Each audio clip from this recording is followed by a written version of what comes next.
Nothing describes a game better than its features and its mechanics. Some have stood the test of time, and others have become cringe-inducing. Some combination of features will kill your game, but the right combination has the potential to shift an entire industry.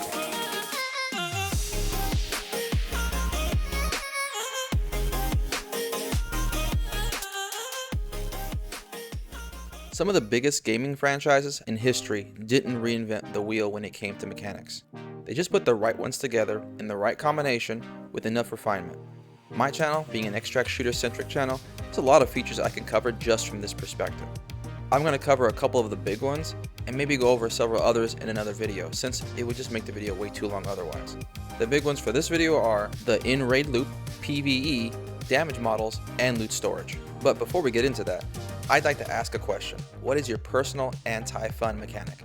What feature or what sets of features will get you to straight up nope out of playing a game? I'm curious to see what you guys think. Comment your answers down below. Alright, we're starting off with the in-raid gameplay loop setup. Spawning, server timer, map objectives, missions, etc. So far, the standard has been pretty much like other game types, most notably BRs. You have a queue, there's a time server, no new players added after the initial start of the match, etc. The Cycle Frontier was unique in this. There was no queue, and players were able to enter and leave at will into ongoing servers. Based on preliminary information, Gray Zone Warfare looks to be going the route of persistent servers. I'm curious to see their spin on it. They both have their own strengths and weaknesses. Timed single spawn wave matches can ensure safer spawns and better matchmaking, since the MMR only has to calculate the starting lobby. Persistent servers allow for more organic decision making, greater variability of encounters, and potentially no queue times.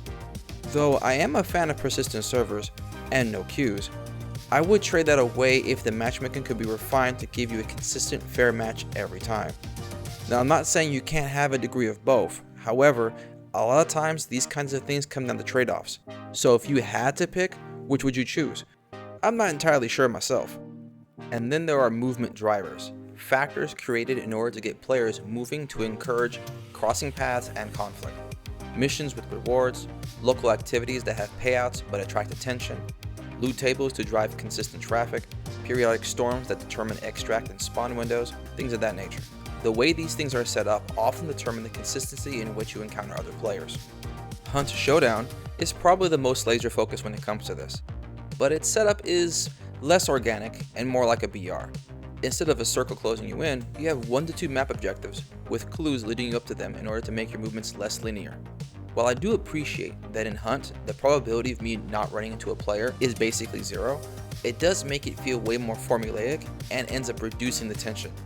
Meaningful missions, engaging points of interest, and navigational options, when well crafted, can help increase tension even without player encounters. The sweet spot, I think, has you running into other players often enough to be exciting, but it's not a guarantee. And I think that's the important part. The mere possibility of that unknown keeps the tension high even when things are quiet. And since PvE plays a big part in that formula, let's move on to that. Based on everything I've seen with regards to feedback online, it seems that most people want PvE to be engaging enough not to be boring, but also not so difficult that it becomes an auto death if another player gets involved.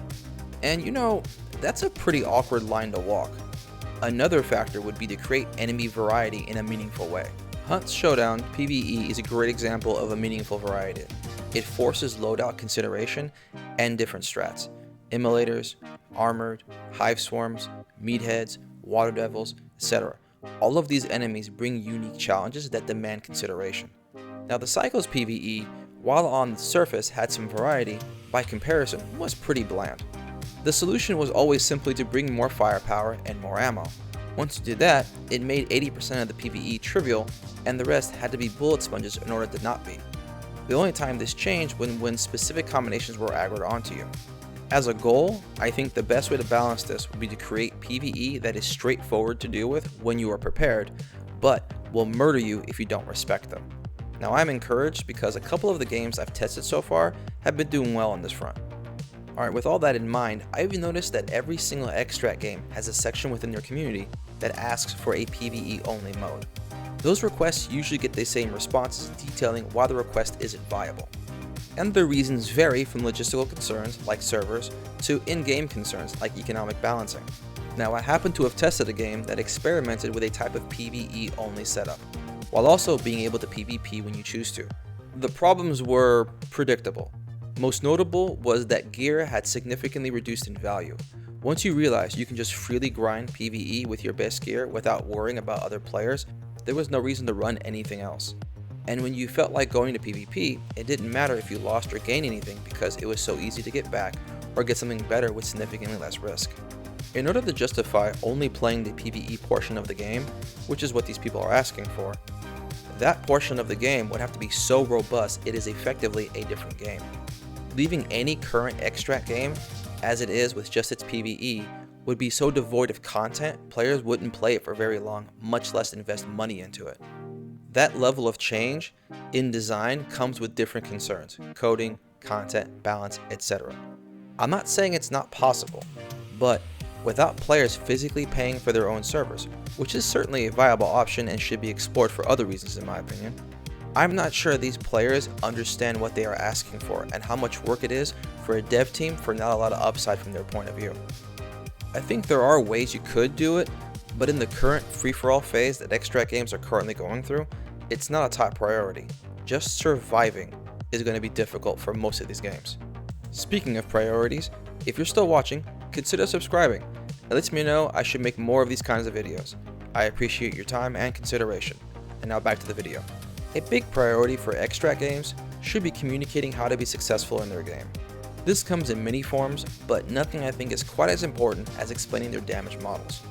Dying is part of the process, and while it can be frustrating no matter how it happens,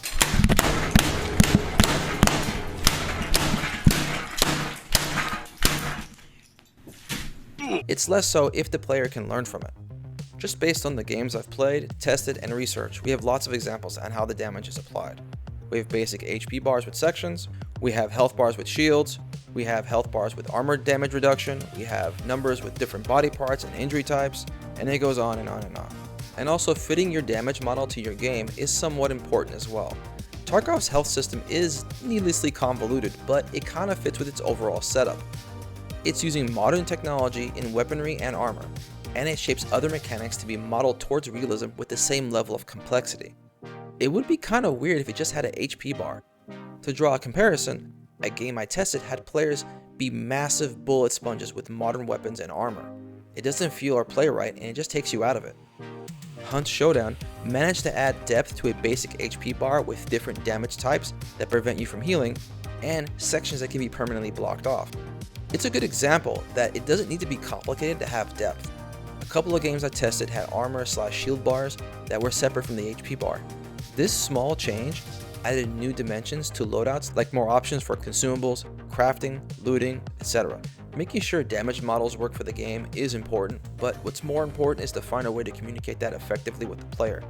You can have full-on health bars displayed above the enemies, hit markers, no hit markers but graphic hit indications, kill markers, post-match screens, post-death screens, and even literal flares being shot into the sky when a player dies. I've seen all of these. You cannot help it when a player gets frustrated. It's kind of part of the bargain with an extract game after all. But you can't help prevent them from being confused on top of it. In my opinion, one of the easiest ways to prevent this without impacting other parts of the game is to have accurate post-game and death screens. If I almost died, I want to know how that damage was applied. If I killed or failed to kill another player, I want to understand why the outcome was the way it was. Eventually, all of that information will reduce potential confusion as well as frustration. That will only benefit the player and the success of the game in the long run. Moving on to loot storage. Loot storage is a tricky thing.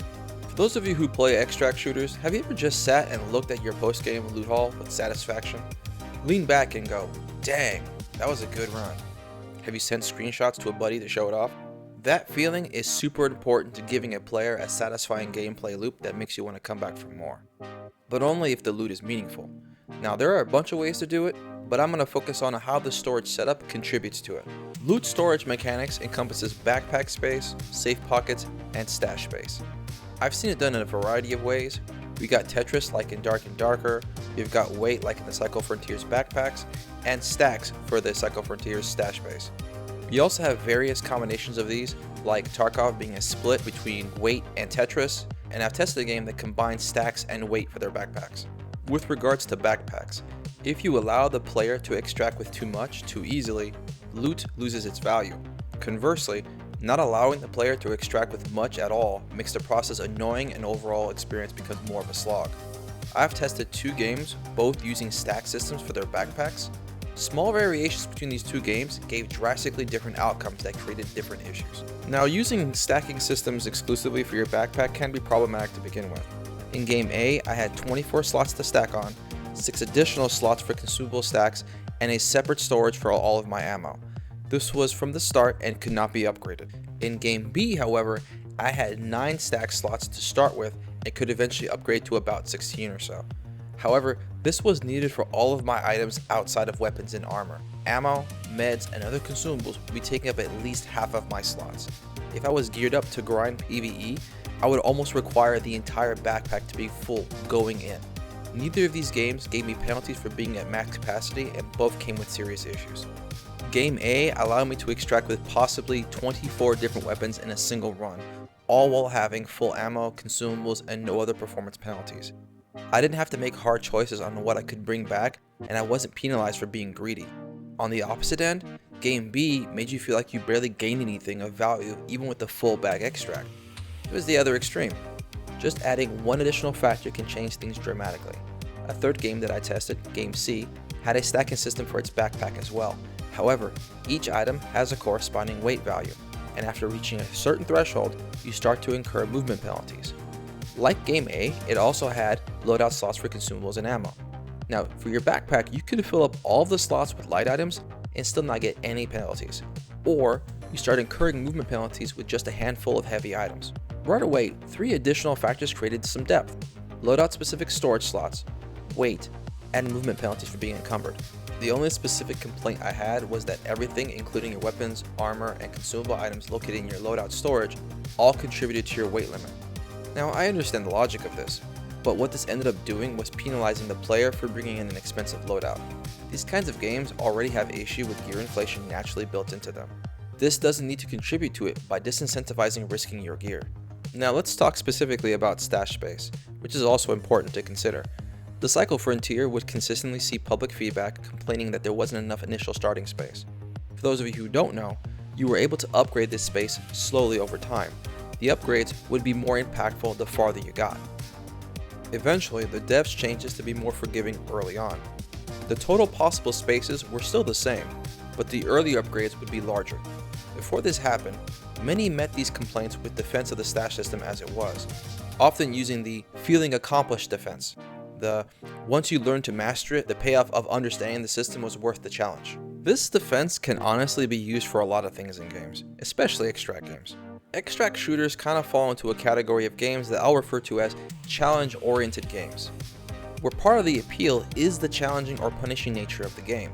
Mechanics can be grandiose as a giant drill coming from the sky in order to draw the whole lobby to you, or as simple and minor as the way loot is set up to force you into thinking critically about what you want to extract with. But here's the rub.